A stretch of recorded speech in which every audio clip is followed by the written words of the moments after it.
ஆச்சி கொழுக்கட்டை மாவு வந்தாச்சு. ஆச்சி கொழுக்கட்டை மாவிற்கு கொழுக்கட்டை அச்சை கேட்டு வாங்குங்கள். GT Holidays, South India's #1 travel brand. You know you are special when you're with GT Holidays. நலம் காக்கும் ஸ்டாலின், உங்கள் குடும்பத்தின் நலன் அரசின் பொறுப்பு. கட்டணமில்லா மருத்துவ சேவைகள். நக்கீரன் நேயர்களுக்கு வணக்கம். இன்று நம்முடன் கருத்துக்களை பகிர்ந்து கொள்ள இணைந்திருக்கிறார் காங்கிரஸ் கட்சியின் செய்தி தொடர்பாளர் KS சந்திரசேகரன் அவர்கள். வணக்கம் சார். வணக்கம். தேர்தல் ஆணையம் மோசடி செய்திருக்கிறது, வாக்கு திருட்டு நடந்திருக்கு அப்படின்லாம் ராகுல் காந்தி குற்றம் சுமத்தினாரு. கர்நாடக மாநிலத்தில் ஒரு தொகுதியில் நாங்கள் செய்த ஆய்வில் இவ்வளோ மோசடி நடந்திருக்குன்னு சொல்லி ப்ரெஸ் மீட்டில் வச்சு பல்வேறு தகவல்களை அதில் சொல்லியிருந்தார். இதற்கு தேர்தல் ஆணையம் பதில் சொல்லணும். அப்படிங்கிறப்ப தேர்தல் ஆணையரை செய்தியாளர் சந்திப்பு நடத்தி அவர் தரப்பு விஷயங்களை சொல்லியிருக்கிறார். தேர்தல் வெளிப்படைத்தன்மையாக தான் நடந்திருக்கு, தேர்தல் அதிகாரிகள் வெளிப்படைத்தன்மையாக பணியாற்றி இருக்கிறார்கள் அப்படின்னு சொல்லிட்டாரு. இப்போ நீங்கள் சொன்ன மாதிரி அவர் ப்ரெஸ் மீட் வச்சுட்டாரு, அவர் தரப்பு கருத்துக்களை சொல்லிட்டாரு. இதுக்கப்புறமும் வாக்கு திருட்டு அப்படிங்கிற வார்த்தையை நீங்க திரும்ப பெறல, சொல்லிக்கிட்டே இருக்கீங்க. இதுல நீங்க சொன்னதுல அவர் இதுவரைக்கும் தேர்தல் ஆணையத்தின் மீது குற்றச்சாட்டு வைத்ததுக்கெல்லாம் பாஜகவுடைய செய்தி தொடர்பாளர்கள் தான் பதில் சொல்லிட்டு இருக்காங்க. கிரண் ரிஜிஜு பதில் சொல்லுவாரு, ரவிசங்கர் பிரசாத் பதில் சொல்லுவாரு, இவங்க எல்லாம் பதில் சொல்லிட்டு இருந்தாங்க. அதான் நீங்க சொல்றது எல்லாமே பிஜேபி தலைவர்கள் ஏன் சம்பந்தம்லாம் பேசுறீங்க, தேர்தல் ஆணையம் பதில் சொல்லட்டும் அப்படின்னு சொன்னதுக்கு அப்புறம் அவர் பிரஸ் மீட் வச்சுட்டாரு. அதுதான் இப்ப அவர் பிரஸ் மீட்டை பாத்தீங்கன்னா அது தேர்தல், அது பாஜகவுடைய பிரஸ் மீட் மாதிரி இருக்கு. அதுதான் எங்களுடைய குற்றச்சாட்டே. அதுதான் நீங்க அவருடைய பதில் தேர்தல் ஆணையத்துடைய பதிலாக இல்லை. தேர்தல் ஆணையம் நேரடியாக பதில் சொல்லியிருக்கணும். என்ன பதில் சொல்லியிருக்கணும்? அவர் சொன்ன குற்றச்சாட்டுகள் எல்லாம் என்ன அப்படிங்கிறத பார்த்தோம்னா, தீவிரமான குற்றச்சாட்டு, இரட்டை வாக்காளர்கள், தவறான போலி முகவரி வாக்காளர்கள் இருக்காங்க, ஒரே முகவரியில ஏகப்பட்ட வாக்காளர்கள், தவறான புகைப்படங்கள், படிவம் 6 தவறா பயன்படுத்துறது, அதாவது புதிய வாக்காளர் சேர்ப்பை தவறா பயன்படுத்துறதுங்கிறது தான் குற்றச்சாட்டு. இது எல்லாமே அவர்களிடமிருந்து எடுக்கப்பட்டதுதான். நீங்க டிஜிட்டல் வாக்காளர் பட்டியலை ஏன் கொடுக்கல அப்படின்னு கேட்டீங்கன்னா, அவங்க உடனே சொல்றாரு அது உச்சநீதிமன்ற தீர்ப்புக்கு எதிராக இருக்கு, உச்சநீதிமன்றம் ஒரு தனிப்பட்ட தனியுரிமையை பாதிக்கிறன்னு சொல்லி அதை வெளியிடக்கூடாதுன்னு உச்சநீதிமன்றம் சொல்லிடுச்சுன்னு சொல்றாங்க. இவர்களுக்கு தேவை என்றால் உச்சநீதிமன்ற தீர்ப்பை எடுத்துக்கிறாங்க. ஏன் உச்சநீதிமன்றம் தானே சொன்னிச்சு தலைமை நீதிபதியை குழுவா கொண்டு நீங்க தேர்தல் ஆணையரை நியமிக்கணும்னு. இவர் தானே முதல்ல தலைமை நீதிபதி இல்லாமல் பாஜகவே தேர்ந்தெடுத்த ஒரு தேர்தல் ஆணையர் என்று சொன்னால் அது ஞானேஷ்குமார் தான். இப்ப இருக்கிற தலைமை தேர்தல் ஆணையர் தான் முதலா அந்த குழு தேர்ந்தெடுத்தது. குழு என்பது தலைமை நீதிபதி, பிரதமர், எதிர்கட்சி தலைவர் கொண்ட குழு இருக்க வேண்டும் என்று சொன்னதை திருத்தி இவர்கள் தலைமை நீதிபதியை எடுத்துட்டு ஒரு கேபினெட் மினிஸ்டர்னு போட்டாங்க. அதுல எதிர்கட்சி நாங்கள் எதிர்ப்பு தெரிவித்தோம். ஞானேஷ்குமாருடைய அப்பாயின்மெண்ட்டுக்கு எதிர்ப்பு தெரிவித்த போது அது புறந்தள்ளப்பட்டு இன்றைக்கு ஞானேஷ்குமார் 2:1 என்ற அடிப்படையில் பாஜகவால் நியமிக்கப்பட்ட ஒரு தலைமை தேர்தல் ஆணையராக இருக்கிறார். இதுதான் இன்றைக்கு வருகின்ற சிக்கல். ஒன்று. இரண்டாவது, அவர் சொல்கிறார் பல விஷயங்கள்ல பாத்தீங்கன்னா முரண் இருக்கு. அவர் சொல்றது 0 என்ற எண் இதுல போட்டிருக்கீங்க முகவரியில அப்படின்னு சொல்லிதான் ராகுல் காந்தி அவர்கள் ஒரு டேட்டாவை வெளியிட்டார். அதுல 0, #, வெறும் கோடு இதெல்லாம் போட்டு கிட்டத்தட்ட 40,000 வாக்காளர்கள் சேர்க்கப்பட்டிருக்காங்க. அது கர்நாடகால ஒரு சட்டசபை தொகுதியில நான் சொல்றது, ஒரு சட்டசபை தொகுதியில 40,000 வாக்காளர்கள் இப்படி சேர்க்கப்பட்டிருக்காங்கன்னு சொன்னதுக்கு பதில் என்ன சொல்றாருன்னா, பாலத்துக்கு அடியில உறங்குறவங்க, நடைபாதையில இருக்கிறவங்க வசிக்கிறவங்க, இவங்களுக்கெல்லாம் முகவரி இருக்காது, அவர்களுக்கெல்லாம் அது 0 என்று கொடுக்கப்பட்டிருக்கிறது, அவர்களுடைய வாக்குரிமை பாதிக்கப்படக்கூடாது என்பதற்காக நாங்கள் இப்படி செய்திருக்கிறோம், ஏழைகளின் வாக்கு அப்படின்லாம் ரொம்ப கரிசனமா பேசுற மாதிரி பேசுறாரு. அதுலதான் அவருடைய முகமூடி கிழிந்திருக்கிறதுன்னு நான் பாக்குறேன். ஏனென்றால் இதே பீகார்ல நீங்க இங்க கர்நாடகால இப்படி சொன்னதுக்கு 0ன்னு கொடுத்துருக்கோம்னு சொல்றீங்க. அதுவும் நடைபாதையில வசிக்கிறவங்களுக்கு என்ன டாக்குமெண்ட் கேட்டீங்க? இப்ப நீங்க ஆனா பீகார்ல ஏன் 11 டாக்குமெண்ட் கேக்குறீங்க? ஏன் ration card, Aadhaar, driving licence எல்லாம் எடுத்துக்க மாட்டோம்னு சொல்றீங்க? ஆக இவர்கள் வேண்டுமென்றே இதை அவர் பூனைக்குட்டி வெளியில் விட்டதுன்னு சொல்லுவாங்கல்ல, அது போல இவர்களுடைய முறைகேடு இன்றைக்கு அவர் மூலமாகவே அம்பலப்பட்டிருப்பதாகத்தான் பாக்குறேன். நீங்க பீகார்ல 65 லட்சம் வாக்காளர்கள் நீக்கப்பட்டிருக்காங்கன்னு கேட்டா அதுக்கு பல காரணங்கள் சொல்றாங்க. இவ்வளவு பேர் 65 லட்சம் வாக்காளர்கள்ல இறந்ததாக 22 லட்சம் பேரு, பகுதிக்கு சென்றவர்கள் 36 லட்சம் பேரு, ஒன்றுக்கும் மேற்பட்ட முகவரிகள்ல பதிவு செய்ததாக 7 லட்சம் பேர் சொல்றாங்க. அன்றைக்கு உயிரோடு இருப்பவர்கள், அதாவது இறந்தவர்கள் என்று சொல்லப்பட்டவர்களோட ராகுல் காந்தி அவர்கள் தேநீர் அருந்துறார். அப்படிப்பட்ட நிலைமைதான் இருக்கு. நேற்றைக்கு கூட கூட்டம் கலந்துட்டு இருக்காங்க. அதாவது அவர்கள் இறந்தவர்கள் அப்படின்னு சொன்னவங்க எல்லாம் ராகுல் காந்தி அவர்களுடைய கூட்டத்துல போய் திரளா கலந்துக்கிறாங்க. அவர் இன்றைக்கு வாக்குரிமை யாத்திரை என்று ராகுல் காந்தி அவர்கள் பீகார்ல யாத்திரை கிளம்புறார். அவர் யாத்திரை என்று அறிவித்து கிளம்பும் போதுதான் அவர் தலைமை தேர்தல் ஆணையர் அங்க பிரஸ் மீட் பண்றார். ஏனென்றால் அது அவர்களுக்கு அச்சுறுத்தலை ஏற்படுத்துகிறது. இதனால் தான் அவர் அந்த பிரஸ் மீட்டை பண்றார். இதுல கர்நாடகாவில் ராகுல் காந்தி என்ன முறைகேடுகள் நடந்தது என்று குறிப்பிட்டதற்கு நேரடியான எந்த விளக்கமும் இல்லை. அதுபோல இன்றைக்கு 65 லட்சம் பேரை உச்சநீதிமன்றம் வெளியிடுங்கன்னு சொல்லியிருக்காங்க. சொல்லி அதை இன்றைக்கு வெளியிட்டு இருக்காங்க. பட்டியல் இதுல வெளியிட்டு இருக்காங்க. வெளியிட்ட பொழுது அதுல இன்றைக்கு ஹிந்து நாளிதழ் குறிப்பிட்டிருக்கு. என்ன குறிப்பிட்டிருக்காங்க அப்படின்னு சொன்னா, நீக்கப்பட்ட ஒவ்வொரு பெயருக்கான காரணங்களையும் வெளியிடணும்னு உச்சநீதிமன்றம் சொல்லியிருக்கு. ஆனால் அவர்கள் அந்த காரணங்களை, ஒவ்வொரு பெயருக்குமான காரணங்களை வெளியிடவில்லை அப்படின்னு ஒண்ணு சொல்லியிருக்காங்க. இன்னொன்று, செய்தியாளர்கள், ஹிந்து நாளிதழுடைய செய்தியாளர்கள் சென்று கள ஆய்வு நடத்தியிருக்காங்க. அதுல வரைவு வாக்காளர் பட்டியலில் வெளியிடப்பட்டதில் ஏகப்பட்ட குளறுபடிகள், முரண்பாடுகள் இருப்பதாக சொல்லியிருக்காங்க. இன்னொன்று, மூன்றாவதாக, வேலை காரணமாக, அதாவது கஸ்ட் ஒர்க்கர் அப்படின்னு சொல்றோம்ல, புலம்பெயர் தொழிலாளர்னு சொல்றோம்ல, அதுல வெளியூர் செல்வதற்கு ஆண்களை விட பெண்கள் அதிகமாக இருப்பதாக குறிப்பிடப்பட்டிருக்கிறது. அதுல அப்படி சென்றவர்களை எல்லாம் இறந்தவர்களாக பலரை கணக்கில் காட்டியிருக்கிறார்கள் என்பதையும் அவங்க குறிப்பிட்டிருக்காங்க. இது கள ஆய்வுல, இது நாங்கள் சொன்னதில்ல, ஒரு நாளிதழ் செய்தி எடுத்து வெளியிட்டு இருக்கிறது. இப்படி முரண்பாடுகளின் மொத்த உருவமாக தேர்தல் ஆணையம் செயல்பட்டுக் கொண்டிருக்கிறது. ஒரு சார்பாக, அதாவது பாஜகவின் பிரச்சாரகராகவே இப்பொழுது மாறி தெரிகிறது தேர்தல் ஆணையம்.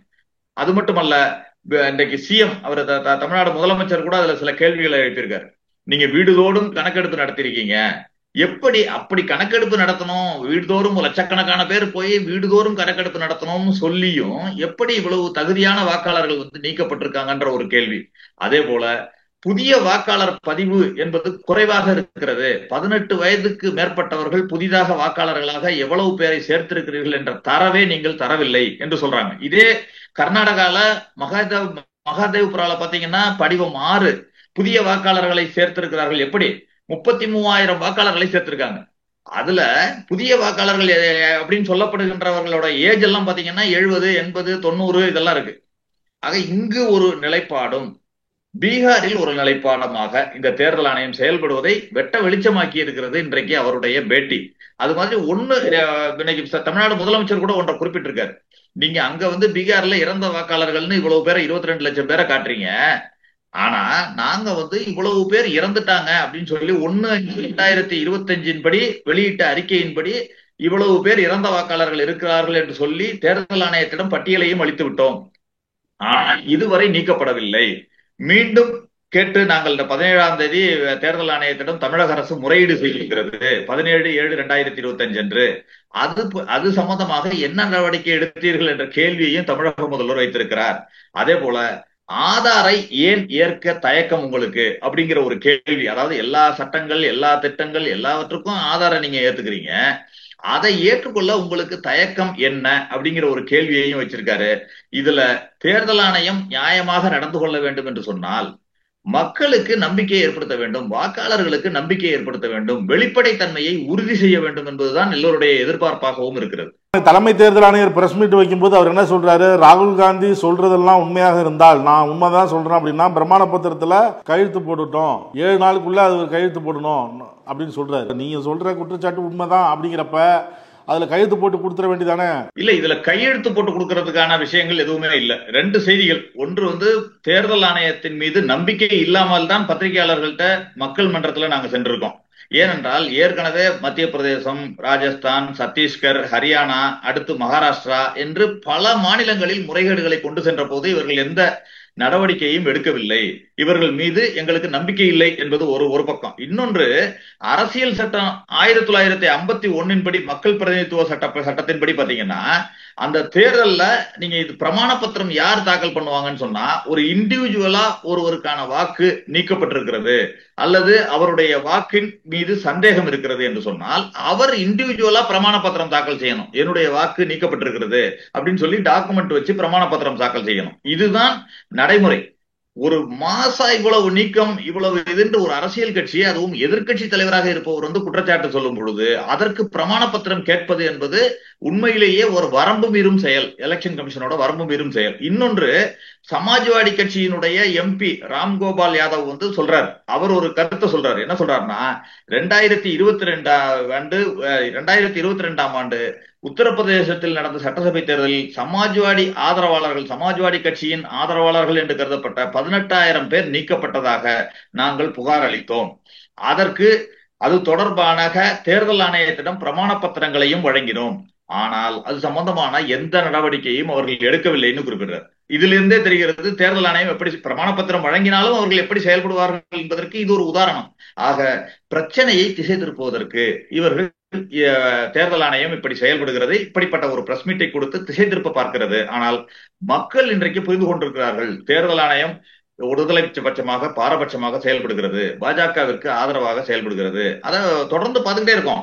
நீங்க தேர்தல் தேதி வந்து பிரதமருக்கு வசதியா அறிவிக்கப்படுகிறது, அவரோட தொகுதி கடைசி கட்ட தேர்தல்ல வந்துச்சு.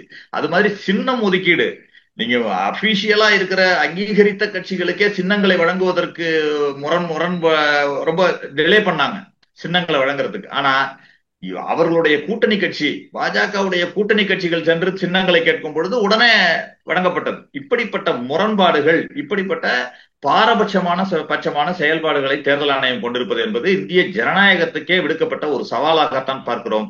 ராகுல் காந்தி இன்றைக்கு புறப்பட்டிருக்கின்ற ஒரு யாத்திரை என்பது மக்கள் மத்தியில் இன்றைக்கு பீகாரில் மட்டுமல்ல இந்தியா முழுமைக்கும் ஒரு ஜனநாயகத்துக்கு ஒரு எழுச்சியை, மறுமலர்ச்சியை, மக்கள் மத்தியில் ஒரு விழிப்புணர்ச்சியை ஏற்படுத்தக்கூடிய ஒன்றாக இருக்கும் என்பது மட்டும் உண்மை. தேர்தல் ஆணையருக்கு எதிராக நாடாளுமன்றத்தில் பதவி நீக்க தீர்மானம் கொண்டு வர எதிர்கட்சிகள் முயற்சி செய்து அப்படி ஒரு தகவல் வெளியாக இருக்கு. தலைமை தேர்தல் ஆணையர் நீக்கணும்னா நாடாளுமன்றத்தில் தான் கொண்டுட்டு வரணுமா? ஆமாம், தலைமை தேர்தல் ஆணையர், அதாவது எப்படி உச்சநீதிமன்ற நீதிபதியை நீக்க வேண்டும் என்று சொன்னால் என்ன நடைமுறையோ அதே நடைமுறைதான் வந்து ஒரு தலைமை தேர்தல் ஆணையருக்கும் அதாவது தேர்தல் ஆணையர்களை நீக்க வேண்டும் என்றாலும் பின்பற்றப்படுகிறது. ஏனென்றால் அவர் வந்து ஒரு கான்ஸ்டிடியூஷன் பாடி என்று இருப்பதால், அதுக்கு ஒரு சுயாட்சி அதிகாரம் இருக்கிறது என்று, அதாவது இல்லை என்று சொன்னால் கூட, பாஜகவின் சார்பாக செயல்படுகிறது என்று சொன்னால் கூட, அது ஒரு கான்ஸ்டிடியூஷனல் பாடி என்பதால் நம்ம வந்து ஒரு 2/3 ஆதரவு தேவை. நாடாளுமன்றத்தில் அந்த தீர்மானம் கொண்டு வரப்பட்டு விவாதம் நடைபெறலாம். ஆனால் அது நிறைவேற வேண்டும் என்று சொன்னால் 2/3 ஆதரவு தேவை. ஆனாலும் இத்தகைய தீர்மானம் பாராளுமன்றத்தில் கொண்டு வரப்பட்டு விவாதம் நடத்தப்பட்டாலே அது தேர்தல் ஆணையத்தின் மீது ஒரு மக்கள் வைத்திருக்கிற நம்பிக்கையை தகர்க்கும் விதத்தில் இருக்கும். தேர்தல் ஆணையம் என்பது சுயேட்சை அதிகாரம் கொண்டது. நம்முடைய வாக்கு, அதாவது ஒருவருக்கு ஒரு வாக்கு என்ற ஜனநாயகத்தின் அடிப்படை கட்டமைப்பையே தகர்க்கின்ற வகையில் செயல்படுகின்ற தேர்தல் ஆணையத்தை உடனடியாக தேர்தல் ஆணையர் தாமாக பதவி விலக வேண்டும். அல்லது இனிமேலாவது திருந்தி, நாங்கள் இன்னென்ன தவறுகள் நடந்திருக்கிறது, அந்த தவறை சீர்திருத்திக் கொள்கிறோம் என்று சொல்லி அவர்கள் திருத்திக் கொள்ள வேண்டும். இந்த தவறில் ஈடுபட்டவர்களை நீக்க வேண்டும். அல்லது தலைமை தேர்தல் ஆணையமே இத்தகைய தவறில் ஈடுபட்டால் அந்த தேர்தல் ஆணையம் கலைக்கப்பட்டு புதிதாக தேர்தல் ஆணையர்கள் நியமிக்கப்பட வேண்டும். இதுதான் எங்களுடைய கோரிக்கை. நாடாளுமன்ற குளிர்கால கூட்டத்தொடர் தொடங்கினதிலிருந்தே இந்த பீகாரில் வாக்கு சிறப்பு திருத்தம் அந்த விவகாரம் குறித்து எதிர்கட்சிகள் அமளியில் ஈடுபட்டன. இன்னி வரைக்கும் எதிர்கட்சிகள் போராடிட்டு தான் இருக்கு. தேர்தல் ஆணையர் அளித்த பதில் வந்து எங்களுக்கு திருப்தி இல்லை அப்படின்னு நீங்கள் சொல்கிறீங்க, எதிர்கட்சிகள் சொல்கிறீங்க. அவர் வந்து எந்த கேள்வியுமே பதில் அளிக்கிறேன்னு. முடிவு தான் என்ன? நீங்களும் ஒரு பக்கம் போராடுறீங்க, அவங்களும் அதே பாயிண்ட்ல நிற்கிறாங்க, அதை தாண்டி வரமாட்டேங்கிறாங்க. ஜனநாயகம் என்பது எல்லோருக்குமானது. நீங்க பெரும்பான்மை சிறிய கட்சிகள் என்பது கிடையாது. 2 உறுப்பினர்கள் 3 உறுப்பினர்கள் எதிர்கட்சியில் இருந்தால் கூட அவர்களுக்கும் அந்த ஜனநாயகம் உரித்தானது. நீங்க வாக்களிக்கிறீங்க. இன்றைக்கு பாத்தீங்கன்னா 35-38% வாக்குகளை பெற்றுதான் இன்றைக்கு பாஜக ஆட்சியில் இருக்கிறது. 60% மேல் எதிர்கட்சிகளுக்கு தான் வாக்களிச்சிருக்காங்க. அப்படி என்று சொல்லும் பொழுது எல்லோருக்குமான ஜனநாயகமாக இருக்க வேண்டும். அப்படி இந்தியா ஒரு ஜனநாயக நாடு, ஒரு உலகிலேயே மிகச்சிறந்த ஜனநாயக நாடுன்னா எப்படி சொல்றோம் அப்படின்னு சொன்னா நம்முடைய தேர்தல் நடைமுறை. நம்ம தமிழ்நாட்டில் எடுத்துக்கிட்டீங்கன்னா குடவோலை முறை மூலமாக தேர்ந்தெடுக்கப்பட்ட வரலாறு அந்த காலத்திலேயே உண்டு. அரசர் காலத்திலேயே குடவோலை முறையில் தேர்தல் நடத்திய வரலாறு தமிழகத்துக்கு உண்டு. அப்படிப்பட்ட தேர்தல் நடைமுறையை இவர்கள் கேலி கூத்தாக்கி, தேர்தல் என்பதே ஏதோ ஒரு ஆளும் கட்சிக்கு சாதகமான ஒரு நிலைப்பாடாக இருக்கிறது, இப்படி தேர்தல் நடத்துவதற்கு பதிலாக பீகார்ல வந்து இவர்கள் தான் வெற்றி பெற்று விட்டார்கள் என்று அறிவித்து விட்டே போயிடலாம். அதனால தேர்தல் என்பது மக்களின் நம்பிக்கையை பெற்று மக்களுக்கு நெருக்கமானதாக தேர்தல் ஆணையம் இருக்க வேண்டும். ஒவ்வொருவருடைய குற்றம் குறைகள் யார் சொன்னாலும் அதை செவிமடுத்து கேட்டு அதற்கான தீர்வை காண தேர்தல் ஆணையம் முனைய வேண்டுமே தவிர குற்றம் சொல்பவர்கள் மீதே குற்றச்சாட்டுகளை சொல்வது என்பது ஒரு நடைமுறைக்கு ஒவ்வாத ஒன்று, அவர்களுடைய வரம்புக்கு மீறிய செயலாகத்தான் நான் பாக்குறேன். கருத்துரை பகிர்ந்து நன்றி சார். நன்றி நன்றி நன்றி. நக்கீரன் டிவிக்கு சப்ஸ்கிரைப் செய்யுங்கள். உங்கள் ஆதரவே எங்கள் பலம். ஆசிரியர்களுக்கு நண்பனாகவும் மாணவர்களுக்கு ஆசானாகவும் திகழும் தேர்வு வழிகாட்டி. ஒவ்வொரு பாடத்திற்கும் அனுபவமிக்க ஆசிரியர்களின் துல்லியமான தெளிவான விடைகள். CNC இருக்கு, தேர்வு பயம் எதற்கு? இது தீரன் பப்ளிஷிங் ஹவுஸ் விற்பனை வெளியீடு.